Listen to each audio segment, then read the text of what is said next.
Good morning dear students, કેમ છો? મજામાં છો?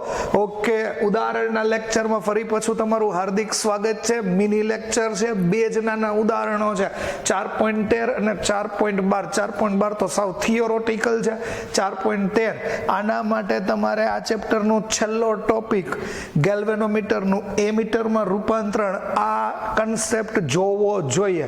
બાકી બહુ ઇઝી કન્સેપ્ટ છે, તો બસ તમામ પ્રવૃત્તિઓ આજુબાજુની બંધ કરો અને ફોકસ થઈ જાવ બોર્ડ ઉપર. એ આપેલ પરિપથ આપ્યું છે, અહીંયા તમને આપ્યું છે એમીટર, 3 ઓમેગાનો અવરોધ અને 3 વોલ્ટની બેટરી. આમાંથી વિદ્યુત પ્રવાહ માપવો છે. જો દર્શાવેલ એમીટરમાં 3 દાખલા પૂછ્યા છે. આમાં જો ગેલ્વેનોમીટરનો અવરોધ 60 ઓમેગા હોય તો પ્રવાહ શોધો. એટલે પહેલા એવું લખીએ, આરજી ગેલ્વેનોમીટરનો અવરોધ 60 ઓમેગા હોય ત્યારે ગેલ્વેનોમીટર અથવા સર્કિટમાંથી પસાર થતો પ્રવાહ, સાવ સાદી આકૃતિ દોરીએ. જીની જગ્યાએ અહીંયા એ આપ્યું છે, એ એમીટર છે, એની જગ્યાએ ગેલ્વેનોમીટર જોડીએ. એ તો થિયરી ઉપરથી જ ખબર પડશે. અહીંયા 3 વોલ્ટની બેટરી છે અને અહીંયા તમને 3 ઓમેગાનો અવરોધ આપ્યો છે. That's all. આમાં હું સમજાવું. ગેલ્વેનોમીટરનો અવરોધ કેટલો છે? 60 ઓમેગા. વહેતો પ્રવાહ જોતો હોય તો ઓહમનો નિયમ વાપરો, V is equal two I. આ અવરોધને હું R કહી દઉં, R પ્લસ આ છે એ તમારું RG, કારણ કે બે શ્રેણી જોડાણમાં છે. ઓબ્વિયસલી સિમ્પલ 3 I એમને R છે એ 3 છે, RG છે એ 60 છે. I ને સૂત્રનો કરતા બનાવી દો, 63 થઈ ગયું, 10 ઉડી ગયું. એમ ન હોય, એ 3 અને 63 ભાગાકાર કરી નાખો તમે. લ્યો, આ તમારો પહેલો આન્સર થઈ ગયો. ક્યાં કઈ હતું? એમીટર આકૃતિમાં આપ્યું હતું. આપણે પહેલામાં ગેલ્વેનોમીટર લઈએ છીએ, તો ગેલ્વેનોમીટર છે, ગેલ્વેનોમીટરનો અવરોધ 60 છે. હજી ગેલ્વેનોમીટરમાંથી એમીટર બનાવ્યું નથી. ગેલ્વેનોમીટરનો અવરોધ 60 છે, પરિપથનો અવરોધ 3 છે. તો લ્યો, આ તમારો જવાબ આવે છે 3/63. ફાઇનલ આન્સર મારી પાસે છે 0.04776. 0.04776. પણ એ તો તમારે આવી જાય. એ પ્રવાહને રાઉન્ડિંગ ઓફ કરીને 0.048 કહી દો તો એ ચાલે. 0.048 એમ્પિયર. લ્યો, આ પહેલો દાખલો પૂરો. નોટ કરી લ્યો, પહેલો દાખલો થઈ ગયું છે બધાને? ઓકે, તો એ નામનો દાખલો આપણે કાઢી નાખીએ છીએ. સ્ક્રીનશોટ લઈ લેજો. એ નામનો દાખલો આપણે કાઢી નાખો. પ્રવાહ ભલે 2 મિનિટ રહ્યો. તમને બી દાખલામાં શું પૂછ્યું છે? તો કે એમાં દર્શાવ્યા મુજબનું ગેલ્વેનોમીટર હોય. એટલે આ ગેલ્વેનોમીટર છે, આકૃતિ થોડીક મોટી દોરવી પડશે. તો અહીંયા હું ગેલ્વેનોમીટર જોડી દઉં છું. ગેલ્વેનોમીટરનો અવરોધ છે એ 60 ઓમેગા છે. ઓકે, એને શન્ટ જોડી દો, શન્ટ, અને જોડીને એમીટરમાં રૂપાંતરણ કરેલું છે. હવે અહીંથી તમને થિયરી ન આવડે તો નો મેળાવે. ગેલ્વેનોમીટર હારે તમારે હંમેશા સમાંતરમાં શન્ટ જોડવું પડે જો તમારે એમીટરમાં રૂપાંતરણ કરવું હોય તો આ RS છે 0.02. તો આ આખી ઘટના જો અહીંયા આકૃતિ દોરી દઉં, આ બેટરો જગ્યા નથી એટલે આકૃતિ આવી દોરી. આ એમીટર થાય એટલે પહેલા તો તમારે એમીટરનો અવરોધ ગોતવો પડે. આ તો તમારી પાસે 3 ઓમેગા છે, આ તો તમારી પાસે 3 વોલ્ટ છે I. તો ગેલ્વેનોમીટરને એમીટરમાં ફેરવવું હોય તો શન્ટ જોડવાનો યોગ્ય મૂલ્યનો લઘુ અવરોધ. તો પહેલા તમે બીજી કોઈ વાત કરો એ પહેલા હું તમને આ કહી દઉં છું કે આનું સમતુલ્ય અવરોધ ગોતો. બીજા દાખલામાં પહેલો પોઈન્ટ, G અને RS એનું સમતુલ્ય, એને R ઇક્વિવેલન્ટ કહી દો. એ થઈ ગયું RG into RS, RG plus RS. આવું સૂત્ર શું કામ વાપરું? એના કોઈ પ્રૂફ ન હોય. હવે સમાંતર છે, લાવ 60 ગુણ્યા 0.02 60 વત્તા 0.02 તો R ઇક્વિવેલન્ટ અહીંયા તમે સાદુરૂપ આપી દો આ 2 ના છેદમાં 100 આવે આ નીકળી જાય 6 2 12 એટલે 1.2 ના છેદમાં 60.02 તો R ઇક્વિવેલન્ટ ફટાફટ ભાગાકાર કરો મારી પાસે કેલ્ક્યુલેટર છે 1.2 ભાગ્યા 60.02 તો મારો આન્સર મને મળે છે એપ્રોક્સિમેટ 0.0 એપ્રોક્સિમેટ 0. આવે છે 0.1999 સમથિંગ હજી એકવાર કરી જાઉં છું 0.1999 0.02 આવે છે R ઇક્વિવેલન્ટ. એટલે આ R ઇક્વિવેલન્ટ છે ને R ઇક્વિવેલન્ટ એ જ તમારો યાદ રાખજો R ઇક્વિવેલન્ટ છે ને એ જ તમારો એમીટરનો અવરોધ થયો. એમીટરનો અવરોધ તો એમીટરનો અવરોધ કેટલો થઈ ગયો 0.02 ઓમેગા. અને આમે જો બુદ્ધિ હોય તો યાદ કરો થિયરી સમાંતર જોડાણ છે જોડેલા અવરોધમાં નાનામાં નાના કરતાંય વેલ્યુ નાની જ આવે એટલે 0.01999 આવ્યું તો મેં રાઉન્ડિંગ ઓફ કરી ના લખ્યું. હવે તો આમાં ઓહમનો નિયમ વાપરો તો આવડી જ જાય ને V is equal two I આને R જ કહી દો આ R ઓલા પાસે છે R A આ 3 છે આ I છે આ 3 વત્તા 0.02 3 is equal two I 3.02 I ને સૂત્રનો કરતા બનાવો 3 ભાગ્યા 3.02 અપ્રોક્સિમેટ 1 એમ્પિયર આવશે.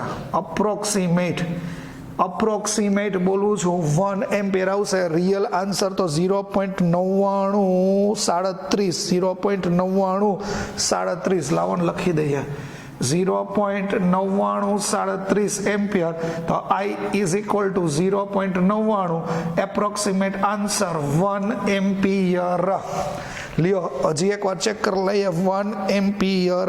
અને ત્રીજો પોઈન્ટ છે એ અહીંયા સાબિત કરી દઉં છું. ત્રીજો પોઈન્ટ શૂન્ય અવરોધ વાળું આદર્શ એમીટર હોય તો વિદ્યુત પ્રવાહનું મૂલ્ય કેટલું મળશે. આકૃતિ જુઓ આ એમીટર છે આ બેટરો છે અહીંયા તમારો ઓલો 3 ઓમેગાનો અવરોધ છે. એમીટરનો આદર્શ આપ્યું છે શૂન્ય અવરોધ એટલે એમીટરનો અવરોધ શૂન્ય છે. વહેતો પ્રવાહ ગોતો એલાવ V is equal two I કૌંસમાં R પ્લસ R એ લખાય. અહીંયા V એટલે 3 હતું I ગોતવું છે આ 3 છે આ 0 છે તો 3I બરાબર 3 થાય તો I બરાબર 3/3 થાય તો I બરાબર 1 એમ્પિયર. થર્ડ ક્લાસ ઉદાહરણની પૂર્ણાહુતિ થઈ. હવે આપણે જોઈએ 4.12. ઓકે 4.12 એ થિયોરેટિકલ એક્ઝામ્પલ છે થોડુંક ટ્વિસ્ટિંગ છે ધ્યાન રાખવું. વિદ્યુત પ્રવાહ ધારિત વર્તુળાકાર ગૂંચળું લીસા સમક્ષિતિજ સમતલ ઉપર રહેલું છે. પહેલા તો આ વિઝ્યુઅલાઇઝ કરો કિલર વિઝ્યુઅલાઇઝેશન. પછી તમને એવો પ્રશ્ન પૂછે છે કે એવું કોઈ પણ ચુંબકીય ક્ષેત્ર નિયમિત તમે ઉત્પન્ન કરી શકો કે જેથી ગૂંચળું એની મેળે વાય અક્ષ શિરોલંબ અક્ષ એટલે વાય અક્ષને અનુલક્ષીને ભ્રમણ કરવા લાગે. તેનો જવાબ ના જ આવવાનો છે મને તો ખબર છે પણ કેમ.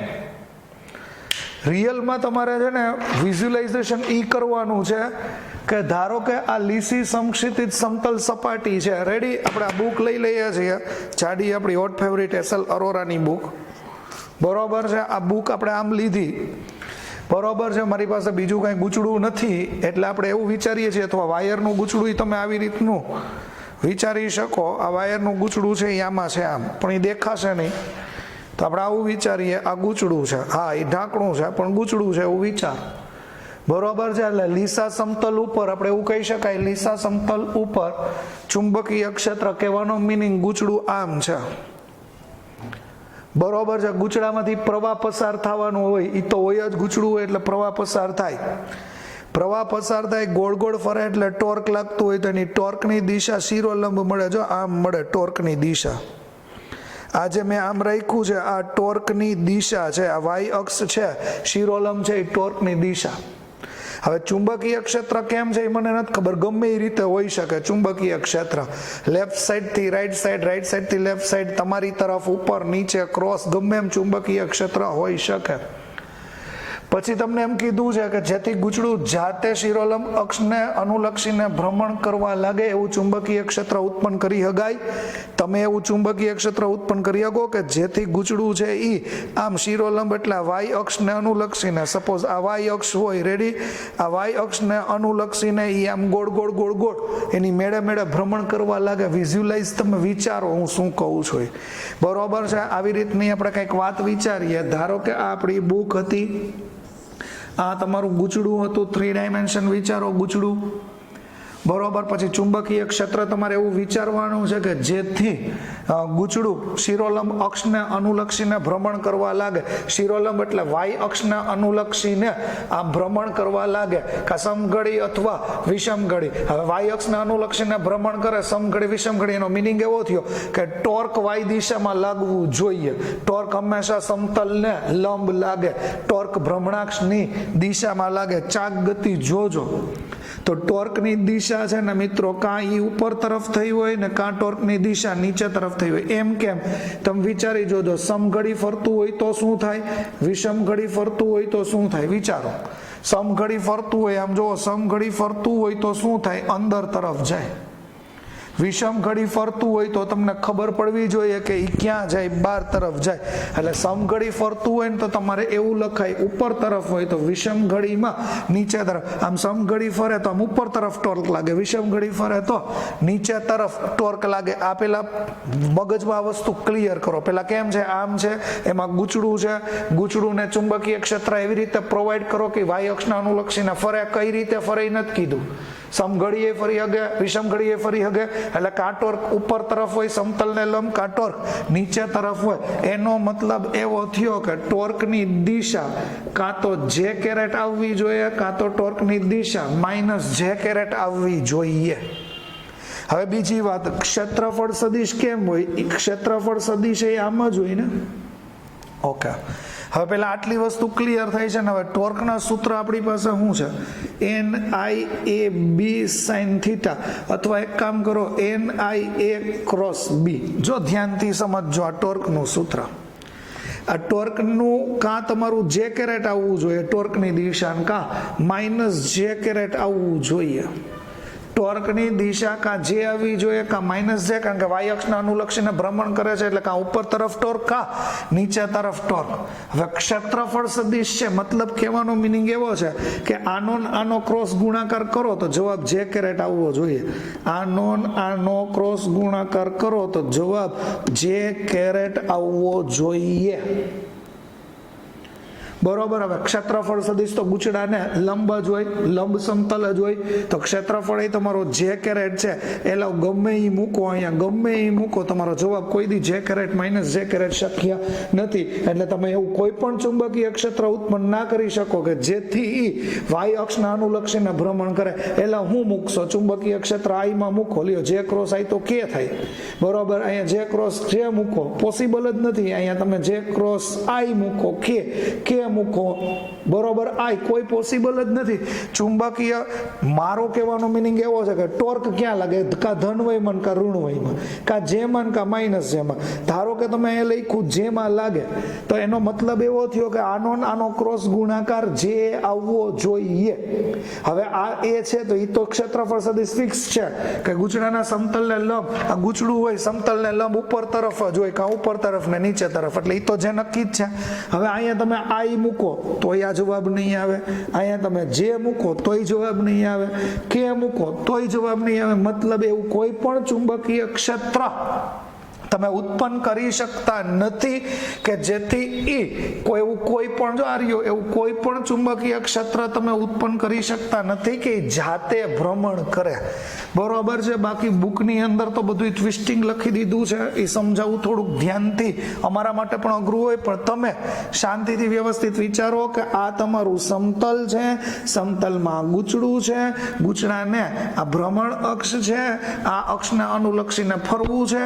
એનો मतलब के टॉर्क का ऊपर तरफ लागू જોઈએ का टॉर्क नीचे समघड़ी फरતું હશે तो ऊपर तरफ विषमघड़ी फरતું હશે तो नीचे तरफ આનો ક્ષેત્રફળ સદિશ આમ હોય मतलब टॉर्क ની દિશા का धन जे कैरेट હોય का टॉर्क ની દિશા माइनस जे कैरेट હોય तो टॉर्क इज इक्वल टू તમે અહીંયા ઓલું આપણું વાપરો NIA क्रॉस B तो टॉर्क ની દિશા જે कैरेट લઈ આવવા માટે આ બે નો ક્રોસ ગુણાકાર જે હોવું જોઈએ આ વર્ડ સમજો જે હોવું જોઈએ તો આનો મતલબ થાય કે ક્રોસ આઈ હોય તો જે થાય પણ ક્ષેત્રફળ કે માં કોઈ દી જાશે જ નહીં રીઝન શું છે ક્ષેત્રફળ સદિશ તો ઓલવેઝ જેમાં છે હવે અહીંયા તમે ગમે એ મૂકો આઈ મૂકો જે મૂકો કે મૂકો શક્ય જ નથી કહેવાનો મિનિંગ કે એવું કોઈ ચુંબકીય ક્ષેત્ર તમે બનાવી નહીં શકો કે જેથી કે ગુચડું શિરોલંબ દિશામાં ભ્રમણ કરતું હશે સી થોડુંક કોમ્પ્લિકેટેડ છે but more and more revise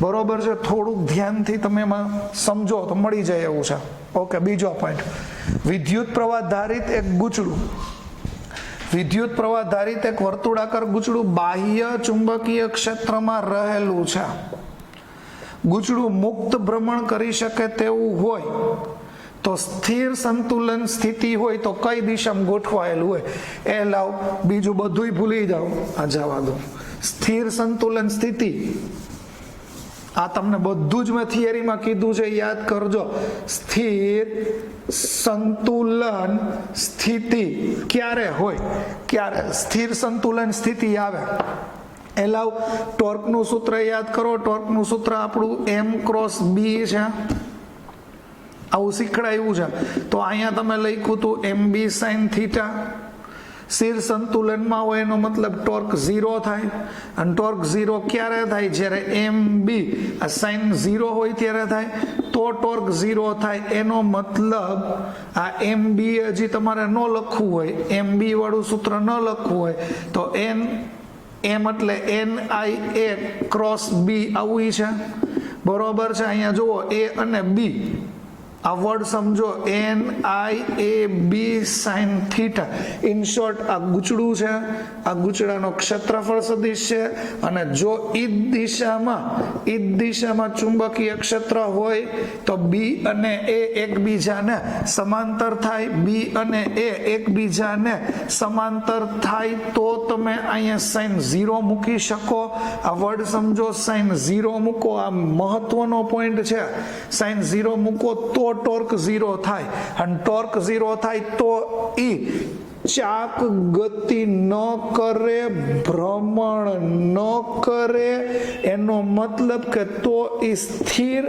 અને સ્થાયી સંતુલનમાં હોય અસ્થાયી સંતુલનમાં ખૂણો 180 નો હોવો જોઈએ તો આ પહેલા પ્રશ્નનો જવાબ છે કે સ્થિર સ્થાયી સંતુલનમાં કઈ દિશામાં ગોઠવાયેલું હશે એવી રીતે ગોઠવાયેલું હશે કે જેથી B અને A એકબીજાને સમાંતર થાય B અને A એકબીજાને સમાંતર થાય એવી રીતે ગોઠવાયેલું હશે આ પહેલા પોઈન્ટનો જવાબ છે યાદ રાખો ભ્રમણ ત્યારે જ ન કરે જો ટોર્ક 0 થાય અને ટોર્ક 0 ક્યારે થાય જ્યારે A અને B એકબીજાને સમાંતર હોય તો એની સ્થાયી સંતુલન સ્થિતિ આ છે આ એનો ફર્સ્ટ પાર્ટ છે ઓકે પછી તમને એવું કીધું કે દર્શાવો કે આ ગોઠવણી એટલે આ ગોઠવણીમાં બાહ્ય ક્ષેત્ર એટલે બહારનું ક્ષેત્ર અને ગુચડા વડે ઉદ્ભવતું ક્ષેત્રનું ફ્લક્સ મહત્તમ હશે ઓકે વેઇટ બાહ્ય વિદ્યુત ક્ષેત્ર તો આમ છે જ તમને ખબર પડી ગઈ આ બાહ્ય વિદ્યુત ક્ષેત્ર ઓકે આ ગુચડું છે હવે યાદ કરો ગુચડાની થિયરી જો ગુચડામાં પ્રવાહ પસાર થાય તો કેન્દ્ર પાસે ચુંબકીય ક્ષેત્ર ઉત્પન્ન થાય B બરાબર μ0 NI/2 હે બરોબર છે અને તમે ભણ્યા છો ગુચડાને લીધે કેન્દ્ર પાસે ઉદ્ભવતા આ જે મેં લખ્યું એ બાહ્ય ચુંબકીય ક્ષેત્ર છે કેવું ચુંબકીય ક્ષેત્ર છે બાહ્ય આ ગુચડાને લીધે કેન્દ્ર પાસે જે ચુંબકીય ક્ષેત્ર ઉત્પન્ન થાય એની દિશા આ જ રીતે હોય યાદ કરો આપણી થિયરી ગુચડાને લીધે અહીંયા તમે આવી રીતનું ઉત્પન્ન કરાવ્યું હતું યાદ કરો તો ગુચડાને લીધે ઉત્પન્ન થતું ચુંબકીય ક્ષેત્ર આ અક્ષમાં જ હોય આમ જ હોય બાહ્ય એમ જ છે, મતલબ કુલ ચુંબકીય ક્ષેત્ર તમારે જોતું હોય તો બી બાહ્ય અને બી કેન્દ્ર આ બેનું સમેશન કરો એટલે ટોટલ ચુંબકીય ક્ષેત્ર વધશે, અને ટોટલ ચુંબકીય ક્ષેત્ર વધશે એટલે ફ્લક્સ વધશે. ફ્લક્સ એટલે શું? Chapter number 6. ફ્લક્સ એટલે બીજું કાંઈ નહીં, આ ધારો કે ગુચડાનું સમતલ છે ને, સમતલ એમાંથી પસાર થતી ક્ષેત્ર રેખાઓની સંખ્યા પહેલા ચેપ્ટરમાં ભણી ગયા વિદ્યુતીય ફ્લક્સ. આ છે ચુંબકીય ફ્લક્સ, એટલે પસાર થતી ચુંબકીય ક્ષેત્ર રેખાઓની સંખ્યા એને કહેવાય ફ્લક્સ. તો આ વર્ડ પહેલા ધ્યાનથી સમજજો. ફ્લક્સનું સૂત્ર ધારો કે આ રીતે ન આવડ્યું હોય, આમાં મેં શું સમજાયું કે બાહ્ય ચુંબકીય ક્ષેત્ર જે દિશામાં છે એ દિશામાં ગૂંચળાનું ચુંબકીય ક્ષેત્ર આવે. ગૂંચળાના કેન્દ્ર ઉપર ઉદ્ભવતું ચુંબકીય ક્ષેત્ર એ દિશામાં, બે એક જ દિશામાં આવે એટલે વધારો થાય એટલે મહત્તમ થાય. ફ્લક્સની રીતે બીજી રીતે જોવું હોય તો ચેપ્ટર નંબર 1 આવડે છે તો વાંધો નહીં આવે. ચેપ્ટર નંબર 1માં વિદ્યુતીય ફ્લક્સ આ હતું, ચેપ્ટર નંબર 6માં વિદ્યુતીય ફ્લક્સ આવું આવશે, એની જગ્યાએ બી ચુંબકીય. તો અહીંયા જોવો જોઈએ ફાઈ બરાબર બી એ કોસ થીટા થયું. સાંભળો, બી અને એ આ સ્થિતિમાં કેવા છે? સમાંતર છે. જુઓ તો સમાંતર છે તો બી એ કોસ 0 થાય. બી એ કોસ 0 થાય તો કોસની મેક્સિમમ કિંમત મળી કે નહીં? કોસની મેક્સિમમ કિંમત મળી કે નહીં? તો ફ્લક્સ મહત્તમ થયું. અરે આમાં હું કામ આમાં 0 થયું? કારણ કે ક્યુ વિધેય આવે છે, સાઇન વિધેય આવે. આમાં શું આવ્યું? કોસ. તો ફ્લક્સ એટલે શું? તો કે આપેલા એકમ ક્ષેત્રફળ ધરાવતી સપાટીમાંથી પસાર થતી ક્ષેત્ર રેખાની સંખ્યા. જો વિદ્યુત ક્ષેત્ર પસાર થાય, વિદ્યુત ક્ષેત્ર રેખા પસાર થાય તો વિદ્યુતીય ફ્લક્સ, ચુંબકીય ક્ષેત્ર રેખા પસાર થાય તો ચુંબકીય ફ્લક્સ. તો મહત્તમ હશે એ વસ્તુ સાબિત થાય છે. ત્રીજો પ્રશ્ન કંઈક એવો છે, હું વાંચું છું, તમે તમારી બુકમાં જોજો. અનિયમિત આકાર ધરાવતું વિદ્યુત પ્રવાહનું ગૂંચળું, અનિયમિત આકાર ધરાવતું વિદ્યુત પ્રવાહનું ગૂંચળું બાહ્ય ચુંબકીય ક્ષેત્રમાં, અંડરલાઈન કરી નાખો, અનિયમિત આકારનું ગૂંચળું બાહ્ય ચુંબકીય ક્ષેત્રમાં રહેલું છે. નરમ હોય, વળી શકે છે, ઢીલો છે, પોચો છે, લચીલો છે, તો શા માટે તે વર્તુળાકાર આકાર ધારણ કરે? અરે એલા, ઓબ્વિયસલી વાતને તમે ધ્યાનથી સમજો. ઢીલો છે, લચીલો છે એટલે આકાર ઓબ્વિયસલી ચેન્જ થવાનું. કેમ? એલાવ તમે એક તો મન પડે એવા આકારનો વાયર લીધો, એને તમે ચુંબકીય ક્ષેત્રમાં મૂકો. મારા કોઝિસ સાંભળજો, ચુંબકીય ક્ષેત્રમાં મૂકો, એમાં તમે પ્રવાહ પસાર કર્યો. પ્રવાહ પસાર કર્યો એટલે ઓબ્વિયસલી બળ લાગવાનું છે આની ઉપર, કા અંદર તરફ અને કા બહાર તરફ. એટલે પ્રત્યેક બિંદુ, પ્રત્યેક ઘટના ઉપર બળ લાગે. મેં આવા MCQ કરાવ્યા છે કે તમે ચુંબકીય ક્ષેત્રમાં, આ ચુંબકીય ક્ષેત્રમાં મૂકો એટલે એની બધી સાઈડ ઉપર બળ લાગે, કાંઈ વિસ્તરણ પામે ને કાંઈ સંકોચે. હવે યાદ રાખો, આ જ ફ્લક્સનું સૂત્ર તમારી સામે છે. આ જ ફ્લક્સનું સૂત્ર તમારી સામે છે. રકમ પાછું જુઓ. અનિયમિત આકાર ધરાવતું વિદ્યુત પ્રવાહનું ગૂંચળું નિયમિત ચુંબકીય ક્ષેત્રમાં છે, વળી શકે તેવી રીતે લચીલો હોય તો શા માટે તે વર્તુળાકાર ધારણ કરે છે? આ યાદ કરો, એક જ વસ્તુ છે, વર્તુળાકાર હોય ને, વર્તુળાકાર એનું ક્ષેત્રફળ હંમેશા મહત્તમ હોય. આ સ્થિતિ ઉર્જાથી સમજાવી શકાય છે પણ આપણે સમજવું નથી. આ યાદ રાખો. શું કામ? આ ફ્લક્સની જ વાત વિચારો. Phi is equal to B A cos theta. આ કોસ 0 થાય અને ક્ષેત્રફળ તમારું મહત્તમ થાય, ક્ષેત્રફળ મહત્તમ થાય તો ફ્લક્સ મહત્તમ થાય. અને યાદ રાખો, ક્ષેત્રફળ મહત્તમ થાય, ફ્લક્સ મહત્તમ થાય એવી એક જ ઘટના છે કે જો તમારું ગૂંચળું વર્તુળાકાર ધારણ કરતો હોય તો શું લખાય? કોઈ પણ આકાર કરતા વર્તુળાકારનું ક્ષેત્રફળ મહત્તમ હોય.